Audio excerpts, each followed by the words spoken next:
بسم اللہ الرحمن الرحیم۔ السلام علیکم۔ پاکستان کی سیاست میں ایک عظیم نام حضرت مولانا مفتی محمود رحمہ اللہ کا ہے، جنہیں مفکر اسلام کے لقب سے جانا جاتا ہے۔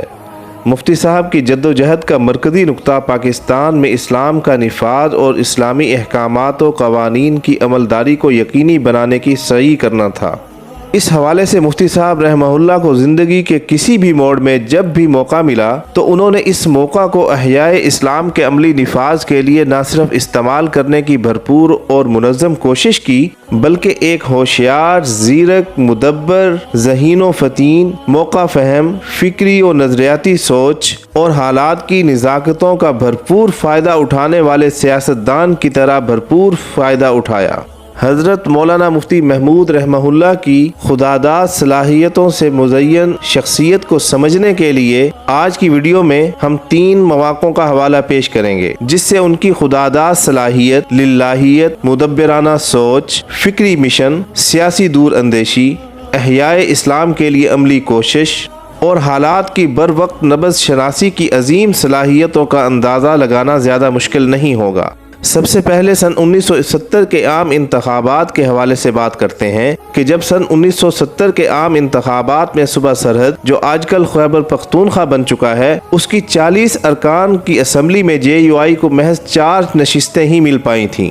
اور 2 آزاد اراکین کی JUI میں شمولیت سے تعداد 6 تک جا پہنچی تھی۔ اس دور میں صوبائی حکومت کے لیے اصل مقابلہ عوامی نیشنل پارٹی اور مسلم لیگ قیوم گروپ کے درمیان تھا، جو 15 اور 11 سیٹوں کے ساتھ بڑی جماعتیں تھیں، اور یہ دونوں جماعتیں صوبے میں روایتی حریف تھیں۔ اب اسی نزاکت کا مفتی محمود رحمہ اللہ نے سیاسی بصیرت کے ذریعے بھرپور فائدہ اٹھاتے ہوئے نہ صرف صوبہ سرحد کی وزارت اعلیٰ حاصل کی، بلکہ نیشنل عوامی پارٹی جیسی سیکولر جماعت سے حیران کن طور پر وہ شرائط تسلیم کرا لیں جو آج بھی ممکن نظر نہیں آتی۔ ان بنیادی شرائط میں وفاق میں دستور ساز اسمبلی میں دستور پاکستان کی ترتیب و تدوین کے دوران اسلامی امور میں جمعیت علماء اسلام سے تعاون، جبکہ صوبہ سرحد میں اسلامی قوانین و احکام کے نفاذ کو بنیادی حیثیت حاصل تھی، جبکہ بلوچستان کی 20 کی اسمبلی میں 3 نشستیں حاصل کر کے نیشنل عوامی پارٹی کے سردار عطا اللہ مینگل کے ساتھ شریک اقتدار ہوئی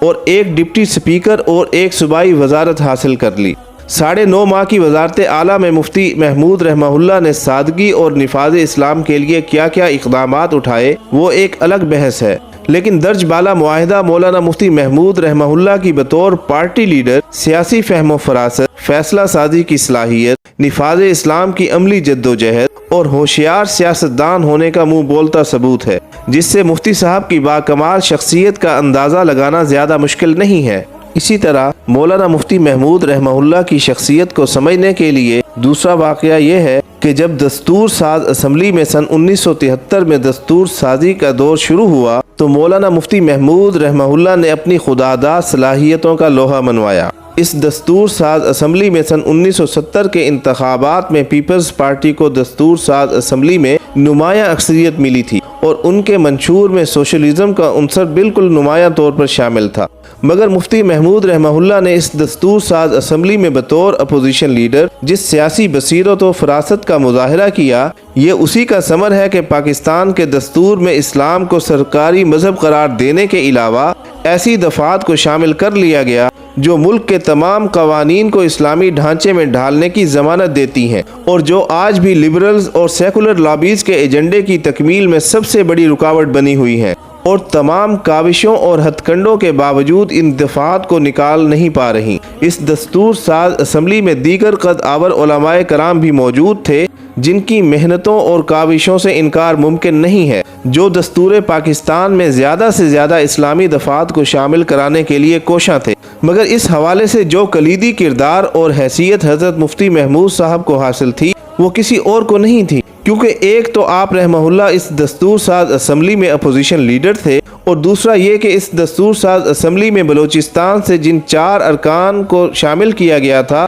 ان میں سے 3 کا تعلق نیشنل عوامی پارٹی اور 1 کا تعلق جمعیت علماء اسلام سے تھا۔ کہنے کو تو یہ 4 ارکان تھے، مگر یہ وفاق کی ایک مکمل اکائی یعنی بلوچستان کی نمائندگی کر رہے تھے، اور حضرت مفتی محمود رحمہ اللہ کے نیشنل عوامی پارٹی سے کیے گئے معاہدے کے نتیجے میں یہ چاروں ارکان ووٹ کے حوالے سے مفتی محمود رحمہ اللہ صاحب کے زیر اثر تھے۔ گویا مفتی صاحب کی دور اندیشی کی بدولت دستور ساز اسمبلی کی ایک اکائی مکمل طور پر مفتی صاحب کے کنٹرول میں تھی، اور مفتی محمود رحمہ اللہ کی منشا کے بغیر پاکستان کی دستور سازی ممکن ہی نہیں تھی۔ دوسری طرف اکثریت کے گھمنڈ میں مبتلا پیپلز پارٹی اپنے نظریات اور منشور کے مطابق دستور سازی کے لیے صرف کوشاں ہی نہیں تھی بلکہ مصر بھی تھی اور ایوان میں منمانی کر رہی تھی۔ اسی لیے سنگینی کو بھانپتے ہوئے اپوزیشن نے اس دستور سازی کا بائیکاٹ کر دیا۔ مگر یہاں یہ بات اچھی طرح ذہن نشین کر لینی چاہیے کہ یہ صرف اپوزیشن کا بائیکاٹ نہیں تھا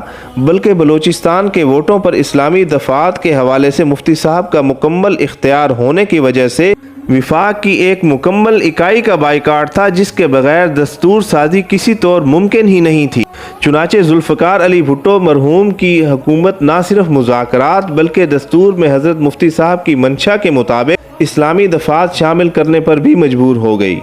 اب ہم تیسرے واقعے کی بات کر لیتے ہیں جس سے حضرت مفتی محمود رحمہ اللہ کی شخصیت کو سمجھنے میں آسانی ہوگی۔ تیسرا مرحلہ جنرل ضیاء الحق کے دور میں ان کی حکومت میں شامل ہونے اور اسے نفاذ اسلام کے لیے ہر طور ممکن بنانے کا تھا۔ مولانا مفتی محمود کی قیادت میں پاکستان قومی اتحاد نے جنرل ضیاء الحق مرحوم کے زیر سایہ حکومت میں شمولیت کا فیصلہ کیا۔ جنرل ضیاء الحق ماشاء اللہ میں حکومت میں شمولیت سے قبل جمعیت علماء اسلام کی مجلس شورا کا راولپنڈی میں ایک طویل اجلاس ہوا اور بالآخر حکومت میں شمولیت کا فیصلہ ہوا۔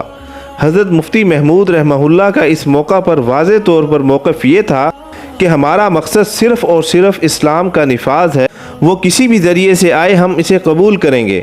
سیاسی عمل، جمہوری جدوجہد اور انتخابات وغیرہ ہمارا مقصد ہرگز نہیں ہے، بلکہ یہ وہ ذریعہ ہیں جن کے سہارے ہم نفاذ اسلام کی منزل کا حصول چاہتے ہیں۔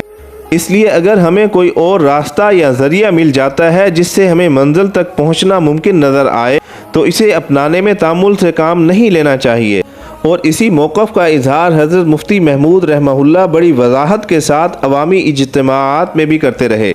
چنانچہ نفاذ اسلام کے حوالے سے جنرل ضیاء دور میں حدود آرڈیننس، وفاقی شرعی عدالت سمیت دیگر اقدامات بھی اٹھائے گئے، مگر پھر بھی اسلام کا عملی نفاذ کیوں کر ممکن نہیں ہو سکا، یہ ایک الگ مستقل اور طویل بحث ہے۔ مگر یہاں میں صرف اتنا کہنا چاہوں گا کہ مفکر اسلام نے احیاء اسلام کے لیے نہ صرف سنجیدہ کوششیں کیں بلکہ اس کے لیے ہر ممکن راستہ اختیار کیا، اگرچہ انہیں اس کے لیے سیاسی کیریئر کو داؤ پر ہی کیوں نہ لگانا پڑا، مگر پھر بھی آپ رحمہ اللہ نے اس سے کسی طور دریغ نہیں کیا۔ الغرض حضرت مولانا مفتی محمود رحمہ اللہ بے لوث، قناعت پسند، دینی، سیاسی اور علمی شخصیت تھے، اسی لیے انہیں بیک وقت ملک کے دینی، علمی اور سیاسی حلقوں کا اعتماد حاصل تھا۔ حضرت مفتی محمود رحمہ اللہ نفاذ اسلام کی جد و جہد میں آج کے دور میں بھی قابل تقلید اور آئیڈیل نمونہ ہیں۔ اللہ کرے کہ حضرت مفتی صاحب رحمہ اللہ کی عظیم روایات، طرز سیاست اور نفاذ اسلام کے لیے عملی جد و جہد کو اگلی نسل میں اور اصلی حالت میں منتقل کرنے کی کوئی سبیل نکل آئے۔ دوستو، یہ تھی آج کی ویڈیو جس میں ہم نے حضرت مولانا مفتی محمود رحمہ اللہ کی شخصیت کو سمجھنے کے لیے ان کے زندگی کے صرف 3 واقعات کو بیان کیا ہے، جس سے ان کی پاکستان میں نفاذ اسلام کے لیے کی گئی جد و جہد کا اندازہ لگایا جا سکتا ہے۔ اللہ پاک حضرت مفتی محمود رحمہ اللہ کی قبر پر کروڑوں اربوں رحمتوں کا نزول فرمائے۔ ملتے ہیں انشاءاللہ کسی نئی ویڈیو کے ساتھ، تب تک کے لیے اللہ حافظ۔